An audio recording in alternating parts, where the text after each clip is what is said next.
Hello friends,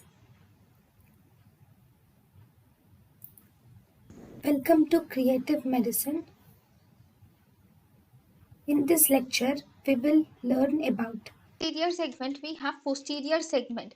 Posterior segment is called as vitreous cavity. This is posterior segment or vitreous cavity is between the lens and the back of the eye. Between the lens and back of the eye, we have the vitreous cavity. So, if this is the eye, so between the lens and the back of the eye, we have the vitreous chamber or also called as posterior segment.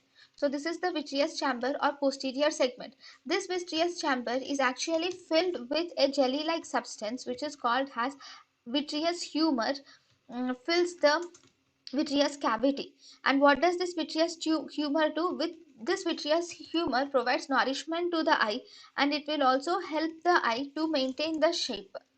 So shape of the eye is maintained by the vitreous cavity.